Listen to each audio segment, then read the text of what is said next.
On Zombie Reddit, today's story is... My fiancé canceled our wedding 7 years after he found out that his ex died, but 5 months later he discovered a devastating truth that left him living in his car. To give you some context about our situation, I will share our ages and some details about me and my fiancé. I am 27 years old, and I got engaged to Bryce, also 27, about 7 months ago. Our wedding is scheduled to take place in 2 months. Before we got engaged, we had been together for 3 years, and we have been living under the same roof for so long that I can't even remember exactly. Everything was going perfectly until almost 4 weeks ago, when he found out from some friends that his ex had passed away. Regarding this ex, whom we will call Kelly, they had a relationship for 2 years at university. Their relationship was on and off, and they continued to be friends for a few months after graduating, but they later lost touch and had not spoken for the last 6 years. I can understand that he was affected, and I tried to be as understanding as possible, but 3 days ago he told me he wanted to cancel our wedding. In the weeks leading up to it, since he found out about the death, he had been a bit distant, but I assumed he was having problems at work.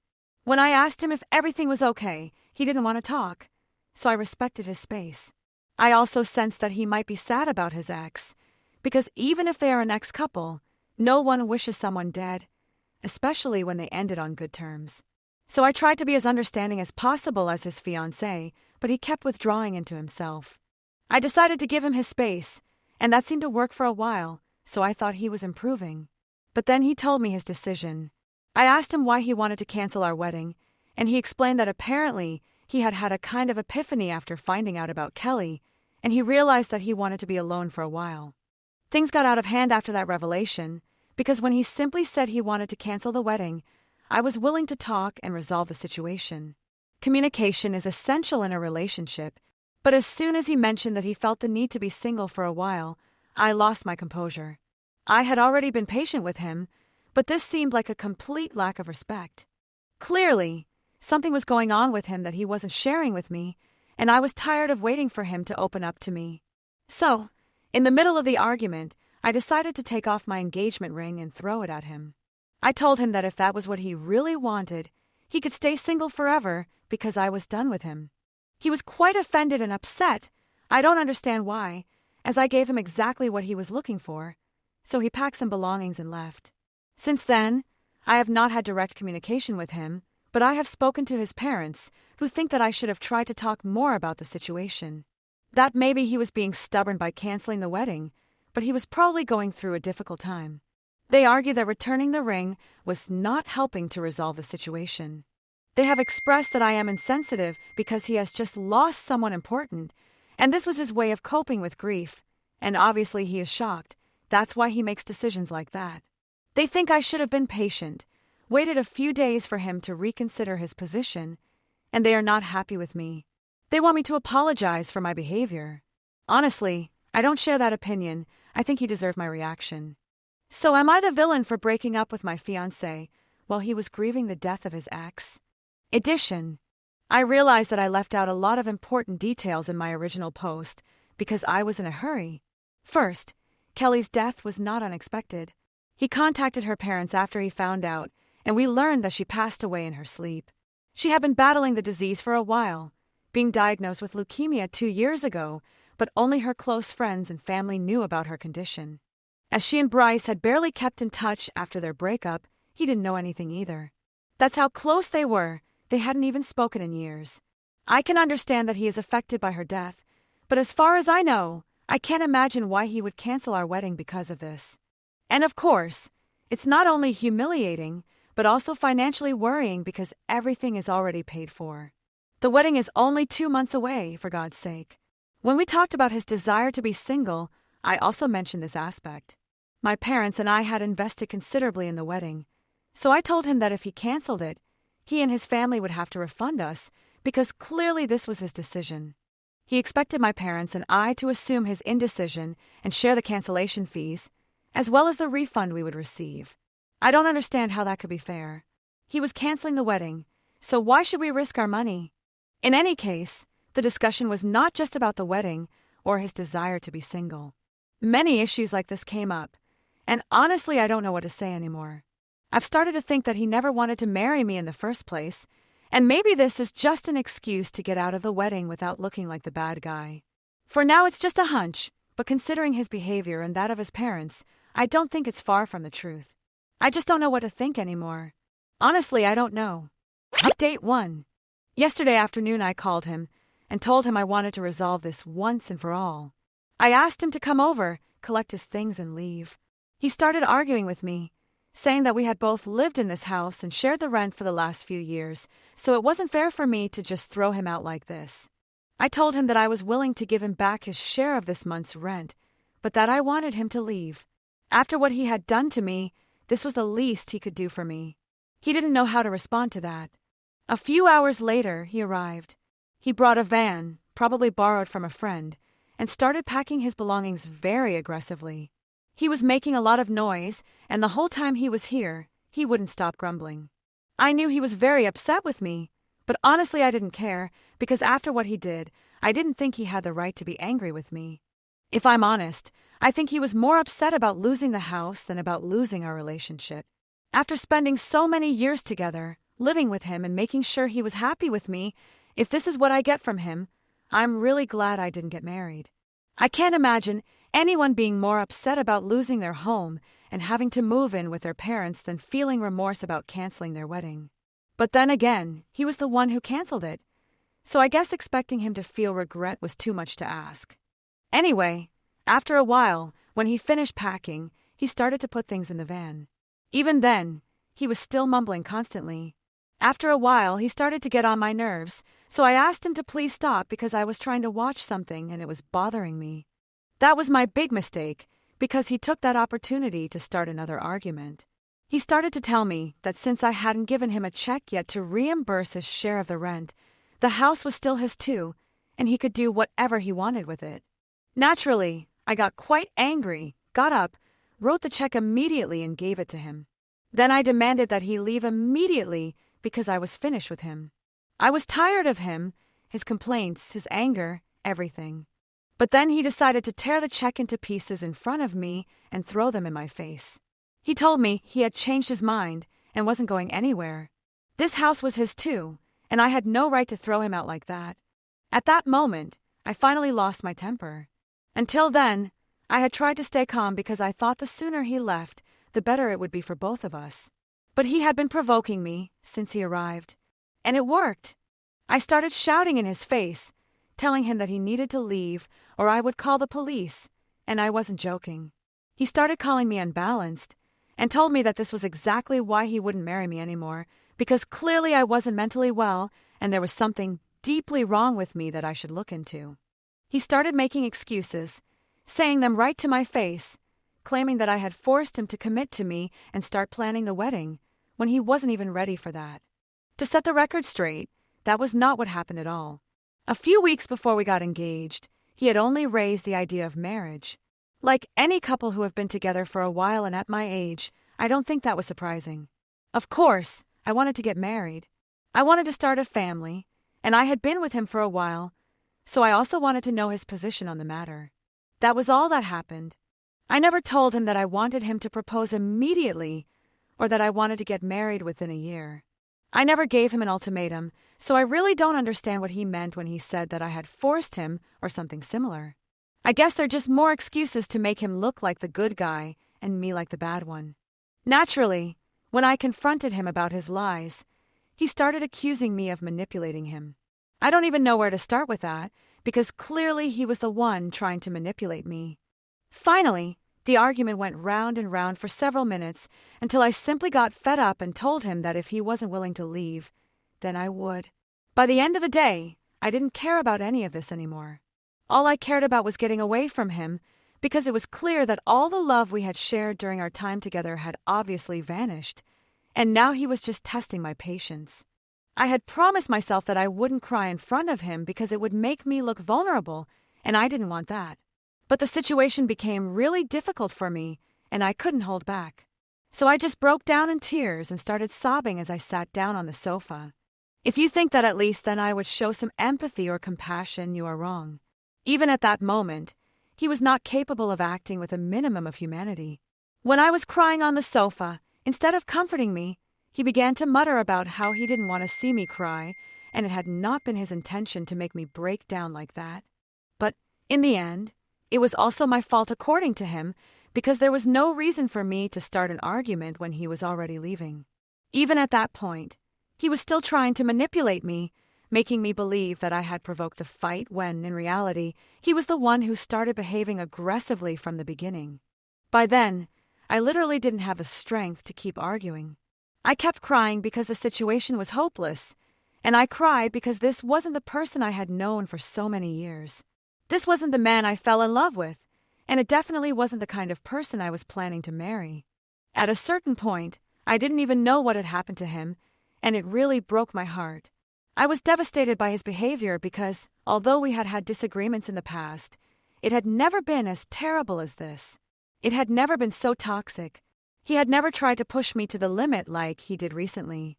I had no idea what had happened to him, but something clearly changed for him to behave like that, and I just couldn't bear it. So, until he left, I just kept crying. Even after he left, I just kept crying for half an hour. I literally cried myself to sleep and took a nap on the sofa, and when I woke up it was midnight. I basically didn't sleep all night, and I'm writing this at 4 a.m. When he left, he didn't mumble anything. He just left in silence. He didn't try to console me or say goodbye. Even when he left, he just closed the door and left. Do I feel bad about all this? Yes, of course. I don't think I can help it. Despite what happened, I can't just forget that this was the man I was planning to marry. I could say that maybe he really had some kind of revelation after finding out about Kelly's death, but in reality, I think he just used it as an excuse to cover up the fact that he didn't want to get married anymore. I've been thinking this way for several days. I also mentioned it before, but today I'm pretty sure that's exactly what happened. Otherwise, I can't think of a logical explanation for his behavior. The things he accused me of were clearly projections of his own. I thought I forced him to commit, but he did it voluntarily. And now he can't accept that he ruined everything himself. He's trying to make me out to be the villain, but that won't work because I remember how things happened, and I won't allow him to manipulate me into believing that I am to blame. It just hurts that we were together for so long, and he couldn't even be honest with me. If he didn't want to get married, if he didn't feel ready, he could have said so. Would it have hurt? Yes, of course, but at least it would have been the truth. But now I know that he didn't love me enough to be sincere and transparent with me. For him, it was more important to appear to be the good guy in this situation than to be honest with the woman he claims to love. So he's not only lying to me, he's also lying to himself, and it's all very sad. I don't know what to think anymore. I'm simply disappointed in him beyond words. All I can say is that I'm glad the wedding has been canceled, because I don't think he would have been happy with me, and I wouldn't have been happy with him if things had gone that way. Update 2. It's been a couple of weeks since my last update. Bryce, his parents, and my parents have started the annulment process. My parents have been understanding and not getting annoyed with me about all this, and since Bryce and his parents don't want to talk to me, they haven't contacted me about it either. Obviously, I'm going through a difficult time, and the last 2 weeks have been a real mental struggle. All I've done is go to work and come home, and although I keep myself a little more composed at work, it's only because I have to. But at home, I can't help but completely break down. It's clearly not healthy, so I've started actively trying to avoid thinking about Bryce or anything related to him. I've put away everything that reminded me of him, simply because I don't want to think about him anymore. I don't know if that's healthy or not, but it's the only way I can deal with this for now. I'm not ready for therapy, and I don't have time for it either, so I'm not considering it for the time being. I also archived our conversations. It hurt more than breaking up with him, but I had to do it. I also deleted all our photos together from my phone, but they are still stored in the cloud. I don't think I'm ready to delete them for good, so I'll leave them there, but I'll try to stay away from them. In addition to that, I have also made a lot of changes to my lifestyle. I have been going to the gym to clear my mind. I started running in the mornings, and during the last few days, although I am not particularly happy, at least I am not constantly breaking down in tears, so I consider it an improvement. We haven't made any public announcements yet. Nobody knows that we've broken up, but I don't think it will be long before people find out what's going on because we've both blocked each other. Clearly, we are no longer following each other on social media, and if anyone looks closely, they will find out. Even more obviously, we have deleted the post where we announced our engagement and all our photos together. So if anyone does a little research, they will easily find out that we have broken up and that we are no longer getting married. I haven't even told my closest friends yet, but I guess I'll have to do it soon. Anyway, that's all for now. Update 3. It's been almost 5 days since my last update, and a couple of days ago I finally told my closest friends everything that had happened. I invited them to my house because I wanted to give them the news in person, as I felt that this was not something to communicate only by message. As I mentioned, I was going through a mental struggle, so I also wanted to have people around me. My parents have continued to ask me how I am every few days, and I am really grateful for that, but I felt I needed my friends too. We got together, and naturally, they had a lot of questions about why I had been so distant over the last few weeks, because I hadn't talked to them much. In fact, I don't think I've talked to anyone much, except about work. Of course, they noticed that Bryce and I had stopped following each other and deleted all our posts together. When they arrived, they also noticed that he wasn't there and that many of his belongings were no longer there. I explained the whole situation to them, and as I did so, I ended up in tears again. It tends to happen every time I think or talk about it, so I wasn't surprised. But it was very comforting to have my friends around. They consoled me and reassured me that everything would be all right and that they were there for me. They allowed me to cry, and it was very positive to be able to talk about it with them so freely. I also talked to my parents about it, but naturally I can't open up to them in the same way as I do to my friends. Anyway, it felt good to let off steam, and my friends told me that it was a loss for him because he could have had a wonderful life with me, but now he will always regret what he did. Maybe the regret won't come right away, but in a few years, he'll know what he lost. Feeling nervous before a wedding is normal, but behaving the way he did is anything but. They made me see that I had really dodged a bullet, and obviously I agree with them. Later, we went out for a drink, and for the first time in weeks, I really enjoyed myself. That was a couple of days ago, and then yesterday, Bryce called me. I had blocked him on social media, but I hadn't blocked his number. He told me he needed me to unblock him on social media because he wanted to post a joint statement on Instagram announcing our separation. He said he wanted it to be something we did together, so it wouldn't look like a unilateral decision. I didn't understand what he meant by that, so he explained that he wanted a joint statement so it would look like it had been a decision we both made, rather than him leaving me or me leaving him. Once again, he wanted to come across as a good guy, and he didn't want anyone to suspect that he had left me, and he didn't even have the courage to be completely honest with me when he did it. I found his request quite ridiculous and told him I wouldn't unblock him for anything. If he wanted to post about our breakup, let him do it, but I wouldn't be part of it. Because at the end of the day, the truth was that it wasn't as amicable as he was trying to make out. It wasn't something we both wanted, he wanted it, and he didn't care what I wanted. He was dishonest the whole time. That's the version I would defend, the truth. And frankly, I didn't care how other people saw me. That wasn't my problem. He tried to argue with me, but I just hung up and blocked him because I didn't have time for this. Later, I found out from some mutual friends that Bryce had posted saying it was a mutual decision. They reached out to me for support, but I was very honest with them and told them that post was a lie. He had made that post against my will, and I told them the truth. So they knew exactly what had happened. I didn't care if that seemed awkward or vindictive. I knew it was important to him to look good in front of everyone, and it was equally important to me that everyone knew the truth. And if that made me seem spiteful, so be it, because, frankly, I'm already beyond the point of caring about that. Update 4. As I expected, my decision to tell the truth to our mutual friends about what really happened was not well received by Bryce. He posted several entries later accusing me of promoting a false narrative to victimize myself, and that it was all lies. He claimed that people should trust him because, at least, he had made an effort to preserve my dignity despite my behavior. He expressed disappointment at the way I chose to handle the situation, as if I cared. I think he has already disappointed me enough for a lifetime.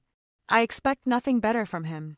Anyway, most of our mutual friends chose to believe him, which was not surprising either, as I met many of them after I started dating him. So, regardless of whether he was telling the truth or not, I knew they would take his side. But at least now I have the satisfaction of having expressed my truth. Whether people like it or not is secondary. It's all done and dusted, and I'm finally going to try to move on.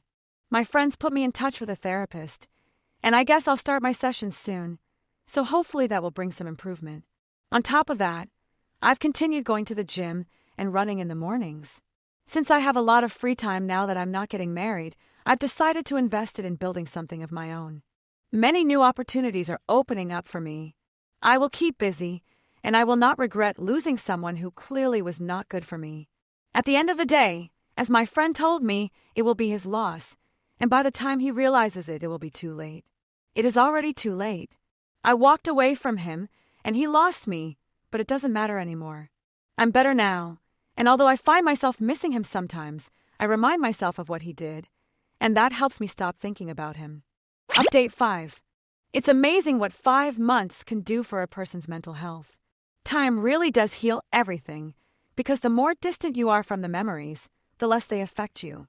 I've received help, of course. I haven't done all this alone. Another thing 5 months does is show a person how wrong they have been. For the first few months, he was enjoying his single life. He wasn't lying about that, and that's what he did. He constantly posted on his social networks, and although I didn't follow him, there was always someone who would mention it to me. And that regret came when a mutual friend, one of the few who didn't believe Bryce's version, informed me that he had asked to speak to me. I wonder how many others he asked, and they said, "She's not talking to me anymore."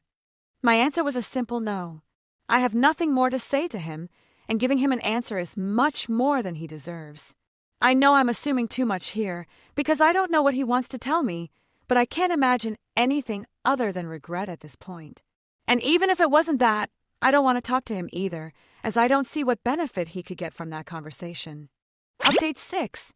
I have here the letter that explains many things about Bryce. A letter that this friend gave me, and that Bryce gave him for me. My friend asked me if I wanted him to destroy it, or if I would prefer to receive it. I took a couple of days to decide, but finally I told him to give it to me, because if it turned out to be a complete waste of time, at least it would be useful to share it here. This is the letter with most of its content. I had to omit some personal things, but leaving that aside, the essence is the same.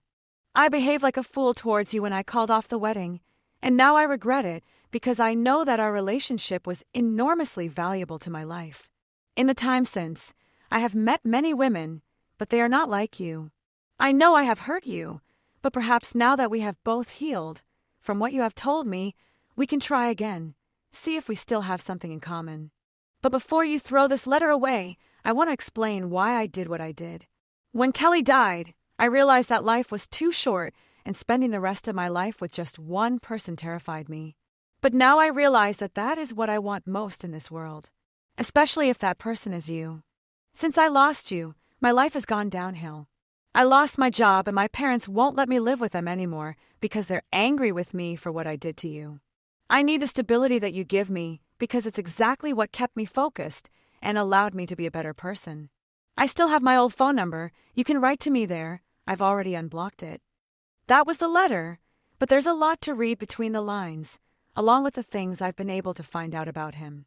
Firstly, when he says he's been with other women, what he really means is that he's been with several women, but that no longer satisfies him and he wants to get back together with me. Why would I want a man who's been with so many women? The ex-girlfriend thing is even less credible. I'd understand if he was going through a midlife crisis, but he's 28, a bit young for that. And as for losing his job and his parents kicking him out, that only tells half the story. It's true that he lost his job and his parents threw him out, but as always, he's the innocent one in the story. The version I've been told is different. His parents threw him out because he was using the house as his own bachelor pad, bringing girls over at all hours, and they told him to leave. He had also been living a wild life, going out, drinking, and that kind of behavior, which affected his work, and that's why he was fired. This also gave his parents more reason to expel him. He was living like an irresponsible teenager, spending his savings, going out every night, and without a job. Now I have to clean up that mess? I don't think so. He's been living in his car for a couple of weeks. That's why he's so desperate to contact me. I don't even think he's sorry, or that he loves me. He just needs a place to sleep. Well, I'm glad he's had his awakening now, but on the street. And so that there would be no doubt in his alcohol-atrophied head, I unblocked him to write him a single message. Don't even think about it. And then I blocked him again. I didn't even wait to confirm that he had read it. When it was confirmed that he had received it, it was enough for me. Although I think I already have the confirmation, because a week has passed since then, and he hasn't asked my friend to tell me anything again. Although if he does, I've already told him that I'm not interested in his message.